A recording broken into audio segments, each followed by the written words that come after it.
So now podcast in 2017 is something that has really way shot up, and everybody is starting a podcast, or everybody either wants to start a podcast just for two reasons. Actually, you have to look at it this way: we are busy people, and podcast provides us, or our consumers, or our followers, or our customers, for example, a situation where they don't have to put in 100% of their attention into your content. So if it's a video, if I'm uploading videos on YouTube, yes, that is good piece of content, but they don't have to stick here the whole time. Like, the thing is, if you don't have YouTube Red, you can't really do anything else. You have to have your 100% attention here. So with podcasts, I can be driving and I can be listening to you. I can be cooking and I can be listening to you. That's what I do with, I just bought a pair of Bluetooth earphones and I have those in my ear all day, and I'm listening to people like Grant Cardone, or audiobooks, all of these guys by Dale Carnegie.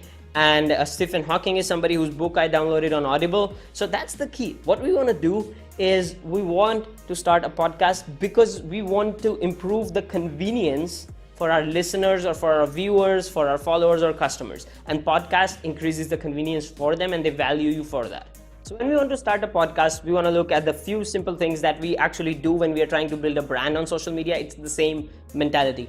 What do you want to convey with your podcast? Like, what message are you trying to convey? So your podcast usually needs to follow a consistent theme, because people who have that kind of mindset are going to tune in to your podcast, and that is what is going to help you throughout to attract the kind of people who you want to attract. You have to be selective, and the way to be selective is to choose a theme for your podcast. That's the first important tip. Number two tip is, you don't need to invest a lot of money when you want to start a podcast on your own.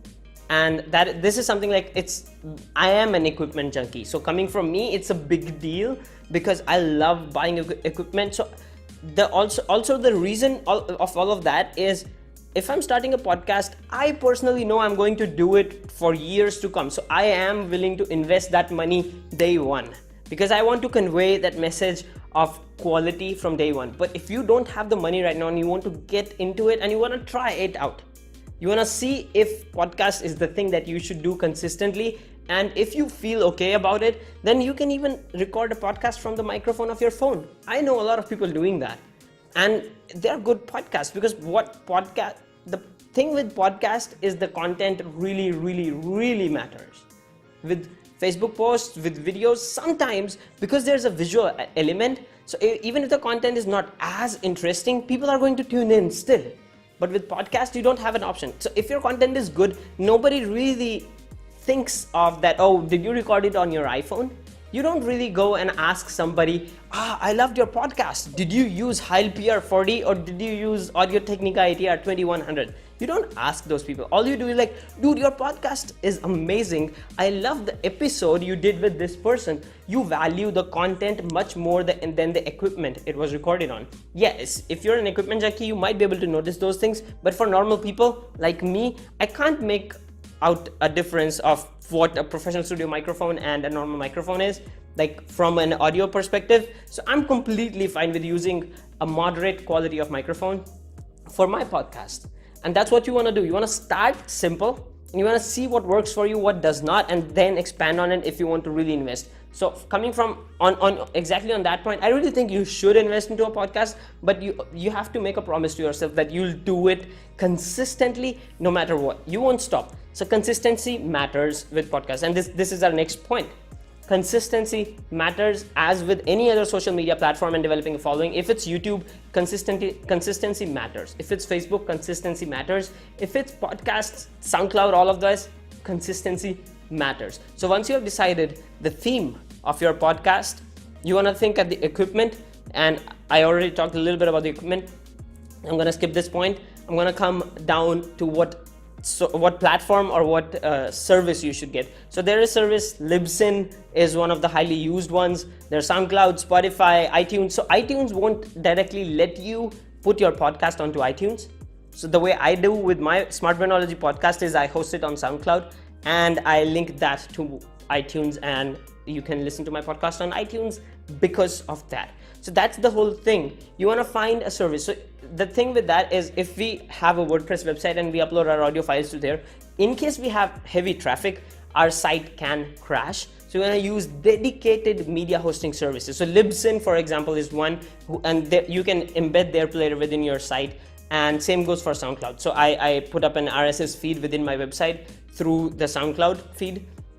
And SoundCloud, I think, how much am I paying? I'm paying around, I think, $15 a month for my podcast, because I make a podcast daily. So you want to look at those things, and whatever price point works for you for the hosting services, go with a great hosting service if you want to do it longer. And SoundCloud actually has the ability, the feature that you can upload 3 hours of podcast before you actually buy anything from them. So you can get an idea of how the podcasting works, and 3 hours is plenty of audio time for you to know if it's your thing or not. And coming to the last point is value, which should have been the first point technically, but since I talked about like what your theme is, this is directly to it. Like a person will only listen to a podcast if it's providing them some sort of value, and that's true for any social media platform. And podcast is practically same thing as YouTube or anything else.